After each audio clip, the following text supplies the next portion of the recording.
नमस्कार, मैं हूं आपके साथ शीरीन। मास्टर स्ट्रोक की कवर स्टोरी में आज विश्लेषण करेंगे कि आखिर क्यों पिछले करीब 10 दिनों से जम्मू कश्मीर में आतंक के ग्राफ में अचानक से तेजी आई है। पिछले 24 घंटों में जम्मू कश्मीर में दो बड़ी आतंकी वारदात हुई। कल यानी 21 अप्रैल बारामूला में सुरक्षा बलों और आतंकियों का एनकाउंटर शुरू हुआ, जो आज तक चला। ये एनकाउंटर जारी ही था कि जम्मू में सुजवा आर्मी कैंप के नजदीक आतंकियों ने सीआईएसएफ की बस पर हमला बोला।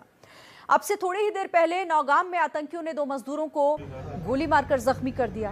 ये ताबड़तोड़ वारदात बताती है कि घाटी में आतंकी बुरी तरीके से बौखलाए हुए हैं। इस बौखलाहट की जब हमने पड़ताल की तो इसका सीधा कनेक्शन पाकिस्तान में हुए सियासी बदलाव से जुड़ता चला गया, क्योंकि पाकिस्तान में 10 दिन पहले ही सरकार बदली और शहबाज शरीफ की कुर्सी पर बैठते ही घाटी में आतंकी वारदातों की बाढ़ सी आ गई। लेकिन सवाल यह भी है कि शहबाज की इस बौखलाहट की वजह क्या है, क्योंकि कुर्सी पर बैठते ही शहबाज ने आतंक का नया चैप्टर शुरू कर दिया। इसकी पूरी पड़ताल आज मास्टर स्ट्रोक की कवर स्टोरी में हम करेंगे, लेकिन पहले देखिए घाटी में बौखलाए आतंकियों को हमारे जवान किस तरह उनके अंजाम तक पहुंचा रहे हैं।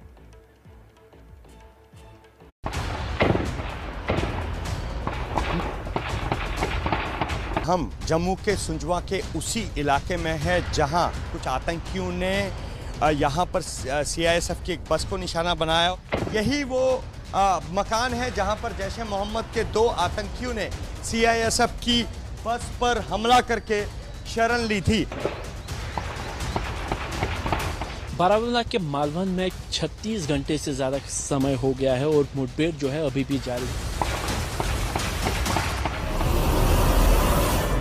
ये जम्मू में सीआईएसएफ की बस पर किया गया आतंकी हमला है। घात लगाए बैठे आतंकियों ने सीआईएसएफ की बस को निशाना बनाया। इस हमले में एक जवान शहीद हुआ।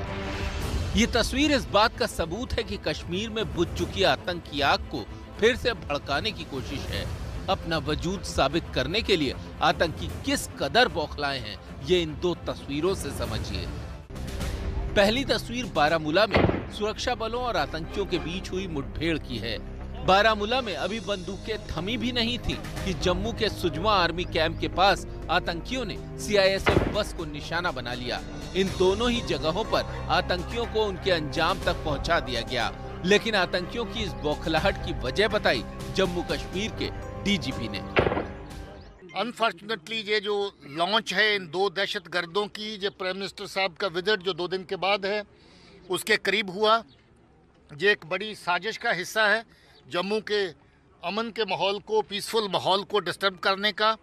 ये एक बहुत बड़ी साजिश हो सकती है ऑनरेबल प्राइम मिनिस्टर साहब के विजिट को साबोटाइज करने के लिए।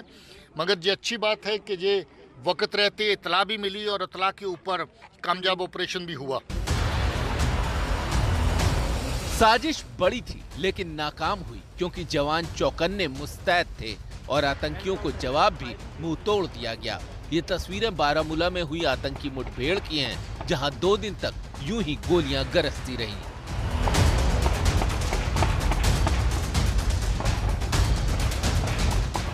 बारामूला में आतंकियों ने एक घर को अपना ठिकाना बनाया था और इसी का सहारा लेकर वो लगातार फायरिंग कर रहे थे।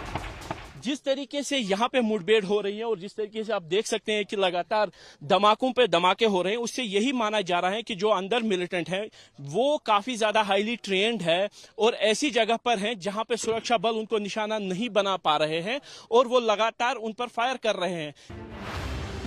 घर में छिपे आतंकियों की टोली में एक आतंकी नाबालिग था। इसके पिता ने रो रो कर अपने बेटे को आतंक की राह पर ले जाने के लिए आतंकियों को कोसा।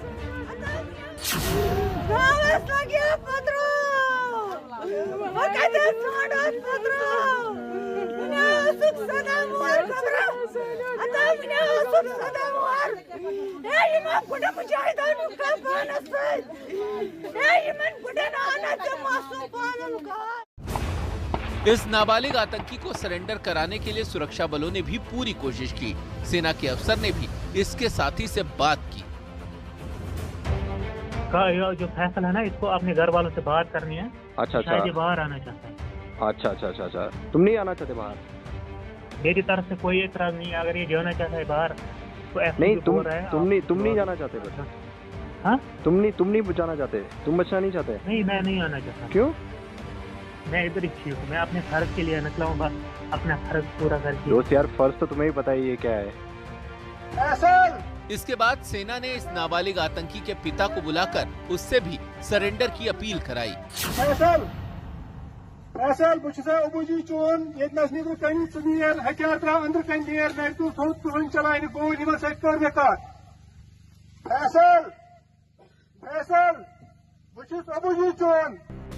इसके बाद भी जब आतंकी सरेंडर को तैयार नहीं हुए तो सुरक्षा बलों ने उस घर को ही उड़ा दिया जिसमें आतंकी छिपे थे।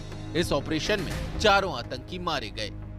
मेरे पीछे आप बड़ी संख्या में सुरक्षा बलों के वो वाहन देख सकते हैं जिनमें सवार होकर यहाँ पे सुरक्षा कर्मी आए थे, और इसके अलावा जो अन्य असॉल्ट टीम्स हैं उनके वाहन आगे की तरफ है। यानी कुल मिला के देखें तो 36 घंटे से ज्यादा का समय हो चुका है। मुठभेड़ में जम्मू कश्मीर पुलिस ने जानकारी दी है कि 4 मिलिटेंट को सुरक्षा बलों ने मार गिराया है, जबकि 5 से लेकर 6 मिलिटेंट्स के छुपे होने की खबर थी, जिसके बाद ये ऑपरेशन चलाया गया था। बारामूला में ऑपरेशन जारी ही था कि जम्मू के सुजवा कैंप के पास आतंकियों ने सीआईएसएफ की एक बस पर घात लगाकर हमला बोला। पुलवामा जैसी घटना को दोहराने के लिए न केवल आतंकियों ने इस पर ग्रेनेड फेंका बल्कि इस पर गोलियां भी बरसाईं, लेकिन यहां पर जो आतंकी हैं उनका करारा जवाब दिया। आप देखिए टायर तक बस्ट हुए हैं इस गाड़ी के, तो आतंकियों ने आतंकी इस पर कुछ बरसा नुकसान कर पाते। इसमें सवार सीआईएसएफ जवानों ने फायरिंग शुरू कर दी और फिर उसी फायरिंग में आतंकी इस बस को छोड़कर भागकर जो है वो एक घर में शरण ली। बारामूला में आतंकी एक घर में छिपे थे तो सुजवा कैंप के पास सीआईएसएफ की बस पर हमला करने वाले आतंकी जान बचाने के लिए एक घर में जा छिपे। घर की तस्वीरें आप देखिए, हर तरफ से शीशे जो हैं वो टूटे पड़े हैं। घर की हालत बयां कर रही है कि यहाँ किस कदर गोलीबारी जो है वो हुई है। अरमान साहब, आप कहाँ थे जिस समय आतंकी आए? मैं अपने दूसरे मकान पे था, लेकिन मेरी फैमिली इधर थी। कैसे निकाला आपने फैमिली? सर ये आर्मी ने निकाली। हाँ, उन्होंने सर ये तो नहीं पता था कि ये आतंकी है क्या है, लेकिन आर्मी ने बोला कि आप बाहर आ जाओ, हमें यहाँ सर्च ऑपरेशन चलाना है। खुफिया दस्तावेजों के मुताबिक गाड़ी में आईडी विस्फोटक लगाकर आतंकवादी पिछले पुलवामा हमले की तर्ज पर ही आतंकवादी साजिश को अंजाम देना चाहते हैं, जिससे पिछले हमले की तर्ज पर सुरक्षा बलों को ज्यादा से ज्यादा नुकसान पहुंचा सकें। इसके लिए उन्होंने पिछली साजिश की तरह ही एक स्थानीय शख्स को इस हमले की जिम्मेदारी भी सौंपी है। लेकिन आतंकी संगठन ये भूल गए हैं कि सुरक्षा बल इस बार पहले से ज्यादा अलर्ट भी हैं और उन्हें मुंह तोड़ जवाब भी दे रहे हैं। घात लगाकर हमला कर भागे इन कायर आतंकियों की कोई चाल कामयाब नहीं हुई और सुरक्षा बलों ने उन्हें ढेर कर दिया, और इस तरह 2 दिन के अंदर आतंकियों के 2 बड़े हमले नाकाम किए गए। 2 दहशतगर्द जो फदाइन दस्ते का हिस्सा थे, सुसाइड स्क्वाड का हिस्सा थे जैश ए मोहम्मद के, जो पाकिस्तान की तरफ से लॉन्च किए गए, और इनको जहां पर टास्क ये दिया गया था कि इन्होंने किसी सिक्योरिटी फोर्स के कैंप को या सिक्योरिटी की किसी हैवी डिप्लॉयमेंट को एंगेज करना है और बहुत बड़ी तादाद में कैजुअलिटीज करनी है, लॉस करना है। अनफॉर्चुनेटली ये जो लॉन्च है इन 2 दहशतगर्दों की, जो प्राइम मिनिस्टर साहब का विजिट जो 2 दिन के बाद है उसके करीब हुआ, ये एक बहुत बड़ी साजिश हो सकती है ऑनरेबल प्राइम मिनिस्टर साहब के विजिट को साबोटाइज करने के लिए। मगर ये अच्छी बात है कि ये वक्त रहते इतला भी मिली और इतला के ऊपर कामयाब ऑपरेशन भी हुआ। बारामूला और सजवा में चले ऑपरेशन में कुल 6 मिलिटेंट ढेर किए गए, जबकि एक जवान भी शहीद हुआ है। लेकिन पीएम मोदी के दौरे से पहले हुए ये हमले इस बात का सबूत है कि मिलिटेंट इस दौर में हताश हुए हैं, क्योंकि ये दौर घाटी में तरक्की के नए दरवाजे खोलने जा रहा है। देखिए, जम्मू कश्मीर में पिछले 10 दिनों से आतंक की वारदात में काफी तेजी देखने को मिली है और ठीक 10 दिन पहले ही पाकिस्तान में शहबाज शरीफ की सरकार बनी है। पहले शहबाज के कुर्सी पर बैठते ही घाटी में हुई आतंकी वारदातों पर एक नजर डाल लेते हैं और आपको बताते हैं कि आखिर बीते 10 दिनों में हुआ क्या है। कुर्सी पर शहबाज और कैसे आतंक फैलता चला गया। देखिए, 11 अप्रैल आतंकी वारदात हुई कुलगाम, अनंतनाग और बारामूला। कश्मीर के 3 इलाकों में 11 अप्रैल को आतंक की वारदात हुई है, जो 11 अप्रैल की घटना है। और इसके साथ ही देखिए, शपथ के दिन ही 11 अप्रैल को शहबाज की शपथ हुई थी और उसके दिन ही जम्मू कश्मीर के कुलगाम, अनंतनाग और बारामूला में ताबड़तोड़ आतंकी वारदात हुई। इसके बाद आपको बता दें 13 अप्रैल, ये दूसरी तारीख, जब कश्मीर के कुलगाम और डोडा, इन दो इलाकों में हमला हुआ। आतंकियों ने एक निर्दोष नागरिक की हत्या की और डोडा में आईईडी डिफ्यूज किया गया। इसके बाद अगले ही दिन यानी कि 14 अप्रैल में कश्मीर के शोपिया इलाके में आतंकी घटना होती है। यहां पर भी एक आतंकी हमला हुआ शोपिया इलाके में। फिर 15 अप्रैल वारदात हुई 2 जगहों पर, कश्मीर के बारामूला और राजौरी। 15 अप्रैल को बारामूला में सरपंच की गोली मारकर हत्या कर दी गई और राजौरी में सुरक्षा बलों ने एक आईईडी को डिफ्यूज किया। इसके बाद अगले ही दिन यानी 16 अप्रैल को भी अनंतनाग में एक और आतंकी हमला हुआ और एक जवान इसमें शहीद हो गया। 18 अप्रैल को पुलवामा में आरपीएफ जवान शहीद हुआ और कुपवाड़ा में आतंकी के हथियार यहां पर पकड़े गए। ये 18 अप्रैल को 2 जगहों पर आतंकी वारदातें हुई। फिर इसके बाद 19 अप्रैल को भी कुपवाड़ा में भारी मात्रा में हथियार बरामद हुए।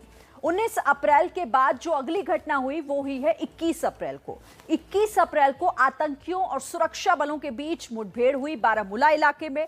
बारामूला में मुठभेड़ हुई जो आज खत्म हुई है। और इसी के साथ आज सुबह जम्मू में सुजवा इलाके में आतंकियों ने सीआईएसएफ की बस को निशाना बनाया। तो ये बीते 10 दिनों का आंकड़ा है। ये आंकड़ा साबित करता है कि शहबाज के कुर्सी पर बैठते ही पाकिस्तान ने घाटी में किस तरीके से आतंक का खेल एक नए सिरे से शुरू कर दिया है।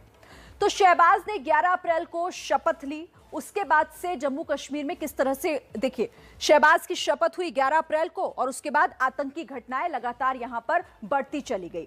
15 आतंकी वारदात जम्मू कश्मीर में हो चुकी है। वारदात की संख्या आप देखिए, यह आंकड़ा बताता है कि कैसे शपथ के बाद ही यहां पर आतंकी घटनाएं बढ़ती चली गई। हालांकि 12 आतंकियों को ढेर किया गया है।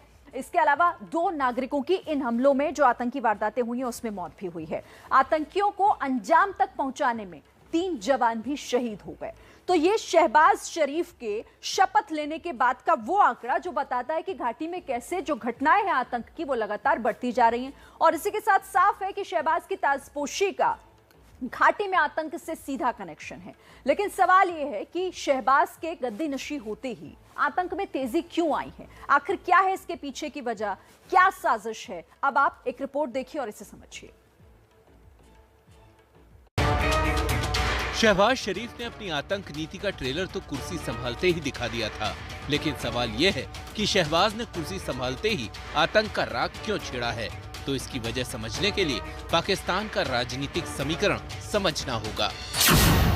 प्रधानमंत्री शहबाज शरीफ पीएमएलएन के नेता हैं। उनकी कुर्सी बिलावल भुट्टो की पीपीपी के सहारे टिकी है। पाक में शरीफ और भुट्टो परिवार राजनीतिक विरोधी हैं।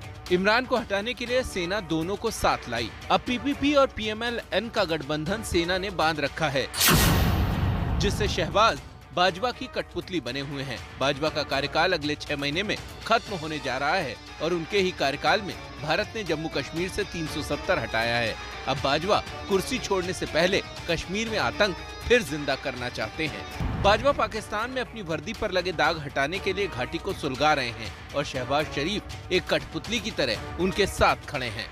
पाकिस्तान की ये नीति रही है कि जब भी कोई यहाँ से प्रधानमंत्री जाते हैं या गृह मंत्री जाते हैं, अभी वाले या पहले वाले, तो कुछ ना कुछ वो शरारत करने की कोशिश करते हैं, एक मैसेज अपनी तरफ से देने की कोशिश करते हैं, एक विश्वव्यापी तौर पे एक मैसेज देने की कोशिश करते हैं कि प्रधानमंत्री आ रहे हैं या गृह मंत्री आ रहे हैं या कोई और के वीवीआईपी आ रहा है, लेकिन सब कुछ यहाँ ठीक नहीं है।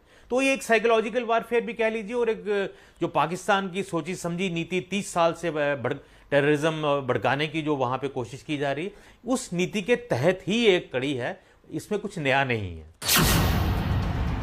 पाकिस्तान की इस राजनीति के साथ साथ घाटी में आतंक के ताबड़तोड़ हमलों की एक और वजह है कश्मीर पहुंच रही विकास की नई किश्त।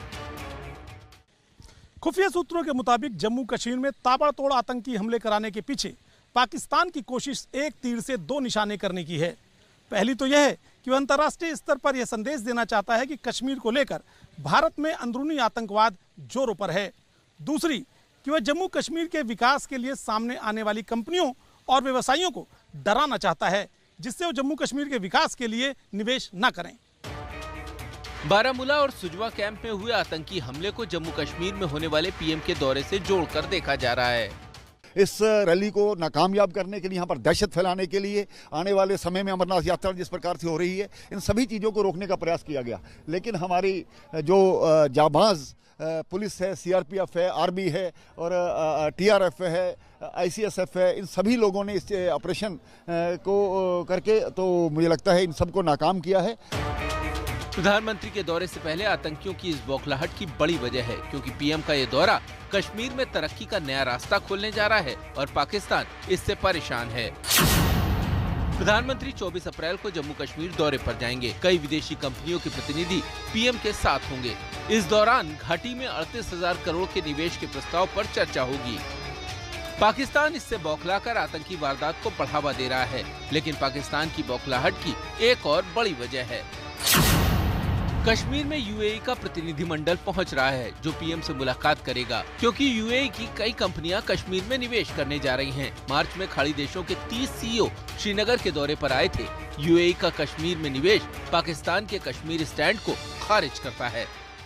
पाकिस्तान बौखला गया है और ये भी दिखाने की कोशिश कर रही है कि हम जो कश्मीरी मुस्लिम मेजॉरिटी है उससे दोस्ताना ताल्लुकात चाहते हैं, उनके हक में हैं, उनकी जो वेलफेयर है वो चाहते हैं। तो यूएई सरकार से यही है कि वहाँ अपने कोई बिजनेस एस्टैब्लिशमेंट हो, कुछ उस तरह की ट्रेड पार्टनरशिप हो।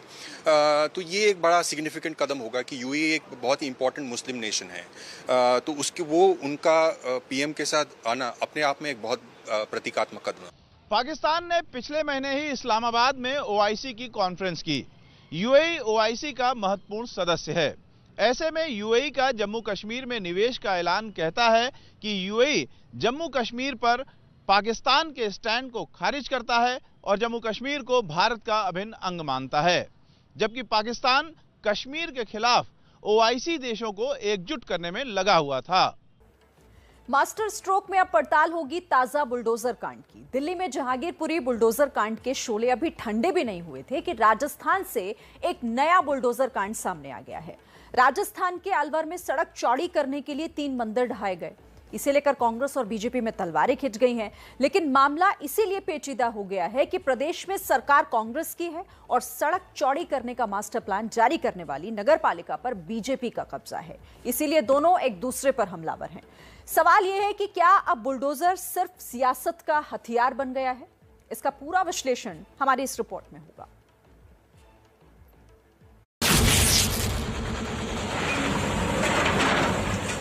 राजस्थान में मंदिर पर महाभारत।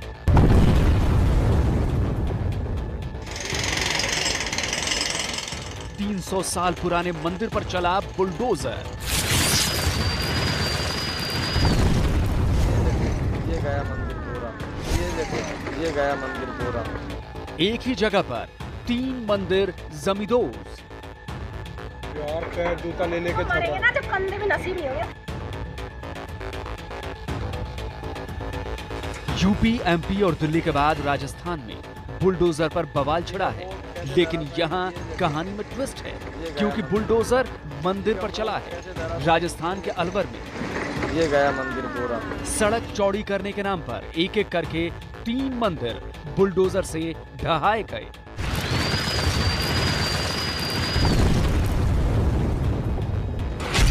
मामला अलवर की राजगढ़ नगरपालिका का है और दावा है कि ढहाए गए मंदिरों में एक मंदिर तो करीब 300 साल पुराना था। यार पैर जूता ले लेके चल रहा है। जब कंधे में नसीब नहीं होगा।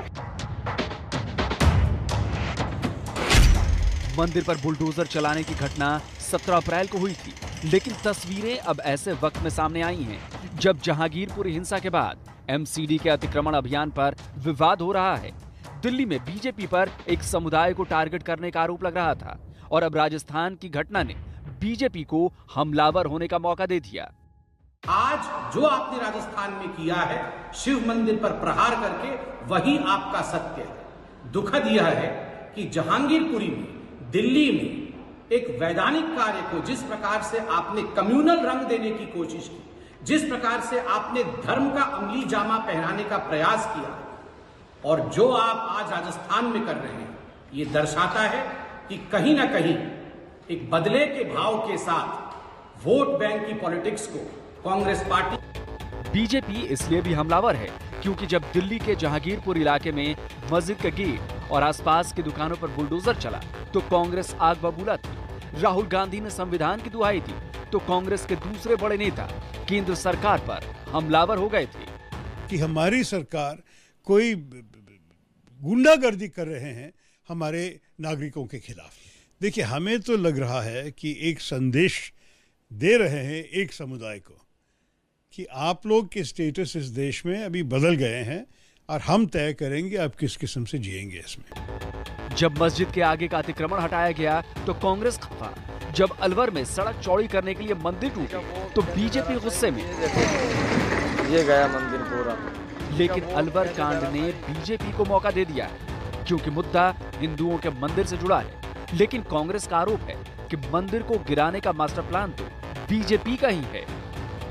कांग्रेस का कहना है कि राजगढ़ नगर पालिका पर बीजेपी का कब्जा है और सड़क चौड़ी करने का मास्टर प्लान नगर पालिका ने पास किया, जिसके साथ अतिक्रमण हटाने का प्रस्ताव भी पास हुआ था।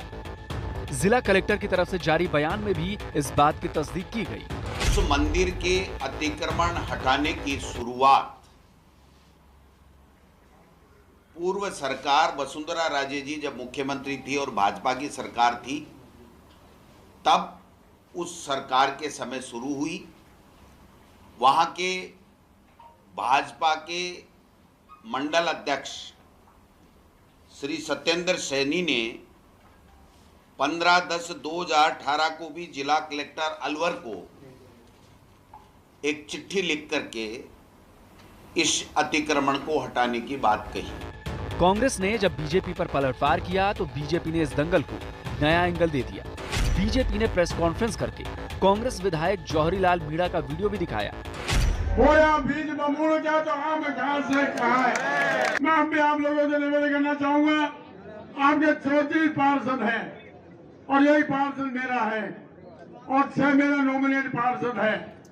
मैंने मुझसे भी कहा था कि तुम 34 पार्षद को ले आओ, फैसला 34 पार्षद ने किया, नहीं कि मेरे एक पार्षद ने। टूटे हुए मंदिर के पुजारी ने भी विधायक के खिलाफ पुलिस में शिकायत दर्ज करा दी है। साथ पिछले दिनों पीएम मोदी की बेहद अहम बैठक हुई थी।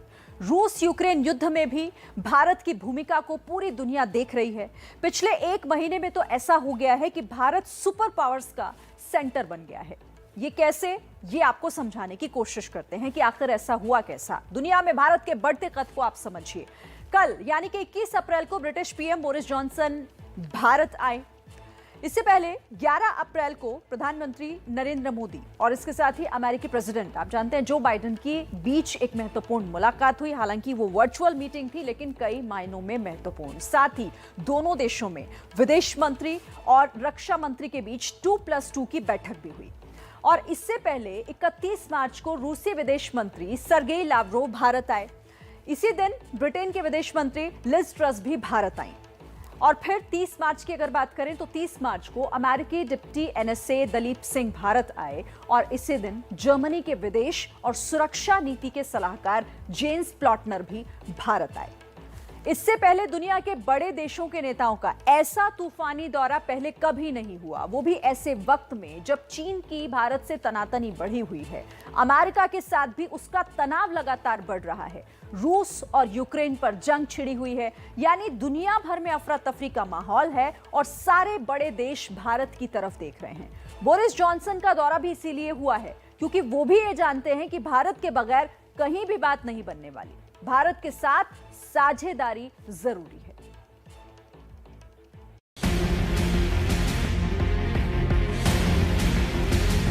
प्रधानमंत्री बोरिस जॉनसन और उनके डेलीगेशन का भारत में हार्दिक स्वागत करता हूं। Amazing reception, absolutely amazing. I felt a bit like Sachin Tendulkar and my face was about as ubiquitous everywhere as Amitabh Bachchan. I was everywhere to be seen, and it was fantastic. जब भारत अपनी आजादी का अमृत महोत्सव मना रहा है, प्रधानमंत्री Boris Johnson का यहाँ आना अपने आप में एक ऐतिहासिक पल है। I have the Indian jab in my arms, and the power of good it did me. So many thanks to India.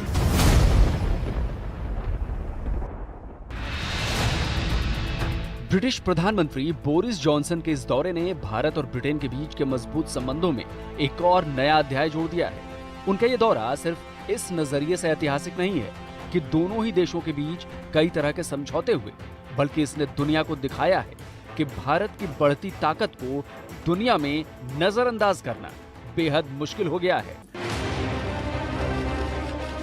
Boris Johnson के इस दौरे में भारत और ब्रिटेन के बीच कई बड़े और बेहद अहम समझौते हुए हैं। इनमें सबसे बड़ा समझौता रक्षा को लेकर हुआ है।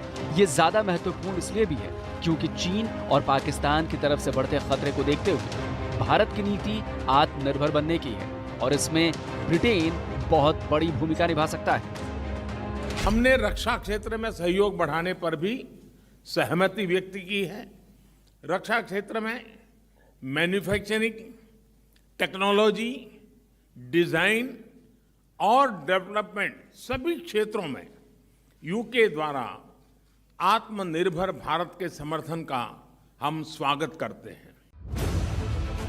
यही नहीं, ब्रिटेन भारत पर केंद्रित जनरल एक्सपोर्ट लाइसेंस भी बनाने जा रहा है, जिससे रक्षा खरीद में डिलीवरी का समय घटाया जा सके और ब्यूरोक्रेसी को कम किया जा सके।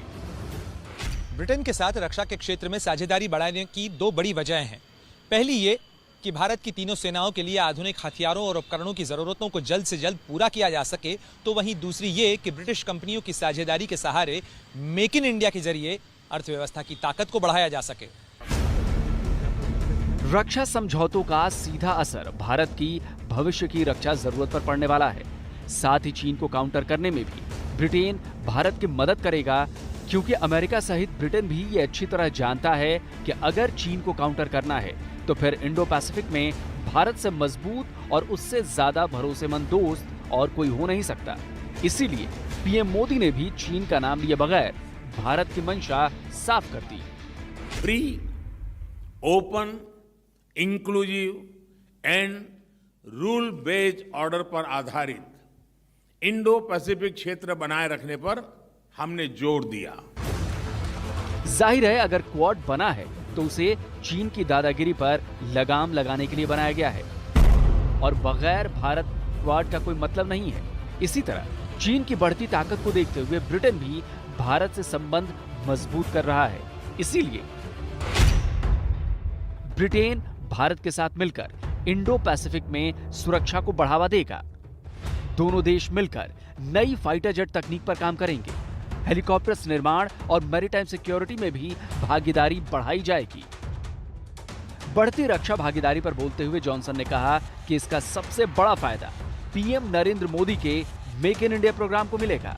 ब्रिटेन के प्रधानमंत्री बोरिस जॉनसन का यह बयान खासी अहमियत रखता है और साथ ही ये बताता है कि भारत के साथ अब पहले जैसा बर्ताव करना मुमकिन नहीं है। साथ ही ये भी साफ करता है कि पश्चिमी देशों को अब अपनी नीति बदलनी पड़ रही है, जिसमें वो लकीरें खींच पाले बांध देते थे और कहते थे कि अगर आप हमारे साथ नहीं हैं तो आप हमारे खिलाफ हैं। कम से कम रूस और यूक्रेन के बीच चल रही जंग ने इस चीज को लेकर भ्रम साफ कर दिया है। अमेरिका के लाख दबाव के बाद भी भारत ने यूक्रेन युद्ध पर रूस के खिलाफ वोटिंग नहीं की। अमेरिका ने बहुत दबाव बनाया कि भारत रूस से तेल नहीं खरीदे, लेकिन भारत ने भी साफ कर दिया कि देश हित में जो अच्छा होगा वो करने से भारत कभी पीछे नहीं हटेगा। बोरिस जॉनसन ने यूक्रेन युद्ध की चर्चा भी पीएम मोदी से की। पीएम मोदी ने भी वही बात दोहराई जो रूस यूक्रेन पर भारत शुरू से ही कहता आ रहा है। हमने यूक्रेन में तुरंत युद्ध विराम और समस्या के समाधान के लिए डायलॉग और डिप्लोमेसी पर बल दिया। देखिए, पीएम मोदी ने जो बात कही उसमें संदेश साफ था कि भारत अपनी भूमिका नए बन रहे वर्ल्ड ऑर्डर में आखिर कैसे देख रहा है। पीएम मोदी ये बात अच्छी तरह जानते भी हैं और साथ ही समझते भी हैं कि जितनी जरूरत भारत को दुनिया के बड़े देशों की है, उससे कहीं ज्यादा दुनिया के उन बड़े देशों को भारत की भी जरूरत है। ये कैसे, आपको समझाने की कोशिश करते हैं। देखिए, चीन जिस तरह से दुनिया के बड़े देशों के लिए एक खतरा बनता जा रहा है, उसका काउंटर बगैर भारत को साथ लिए नामुमकिन है और अब ये दुनिया जानती है। इसके बाद अगर बात करें कारोबार की, देखिए कारोबार के लिहाज से तब भी दुनिया को भारत की जरूरत है, क्योंकि भारत बहुत बड़ा बाजार है और इसीलिए इस बाजार पर दुनिया की निगाहें रहती हैं। इसके साथ ही देखिए, पिछले कुछ साल में भारत ने जिस तरह से मैन्युफैक्चरिंग में तेजी दिखाई है, उससे यह भी साफ हो गया है कि अगर दुनिया को चीन पर अपनी निर्भरता कम करनी है तो भारत से बेहतर विकल्प उन्हें कहीं और नहीं मिलने वाला। कोरोना संकट में भारत ने दुनिया को यह दिखाया कि मेडिसिन और वैक्सीन मैन्युफैक्चरिंग में उसका तोड़ नहीं है कोई भी। इसके अलावा दुनिया के लिए भारत लाखों सामानों का एक बड़ा सप्लायर भी है। देखिए, भारत इस वक्त दुनिया की छठी सबसे बड़ी अर्थव्यवस्था है और साल 2030 तक तीसरी सबसे बड़ी अर्थव्यवस्था बन सकती है। तो यह भी एक बहुत महत्वपूर्ण बात है।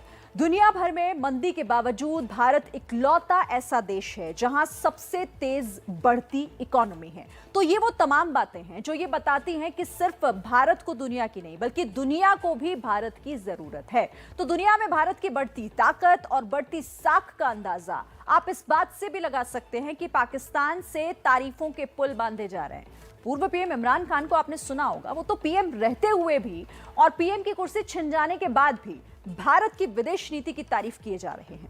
तारीफ बनती भी है क्योंकि पिछले कुछ सालों में भारत ने जिस तरह दूसरे देशों से अपने संबंधों को मजबूत किया है वैसा पहले कभी भी नहीं हुआ था। और इसी का नतीजा है कि ऑस्ट्रेलिया के बाद अब ब्रिटेन के साथ भी फ्री ट्रेड एग्रीमेंट पर मुहर लगने वाली है। ब्रिटेन और भारत के बीच फ्री ट्रेड एग्रीमेंट होने से दोनों ही देशों को बड़ा फायदा होगा। इससे न सिर्फ अर्थव्यवस्था में तेजी आएगी बल्कि रोजगार के अवसर भी बढ़ेंगे और दोनों देशों के बीच कारोबार में भी तेजी आएगी। फ्री ट्रेड एग्रीमेंट के विषय पर दोनों देशों की टीम्स काम कर रही है। बातचीत में अच्छी प्रगति हो रही है और हमने इस साल के अंत तक एफटीए के समापन की दिशा में पूरा प्रयास करने का निर्णय लिया है। यानी कुल मिलाकर भारत हर वो फैसले कर रहा है जिसका फायदा देश को मिले, यहाँ के लोगों को मिले। ब्रिटेन के साथ रक्षा समझौते हों या फिर फ्री ट्रेड एग्रीमेंट हो, ये सब भारत की शानदार विदेश नीति का नतीजा है। इसीलिए तो दुश्मन देश से भी तारीफों के पुल बांधे जा रहे हैं। कुल मिलाकर पिछले एक दशक में भारत ने न सिर्फ पूरी दुनिया में अपनी धाक जमाई है बल्कि अपनी साख भी मजबूत की है। भारत की ताकत को पहचाना गया है और अब इसे एक बड़ा प्लेयर भी माना जाने लगा है।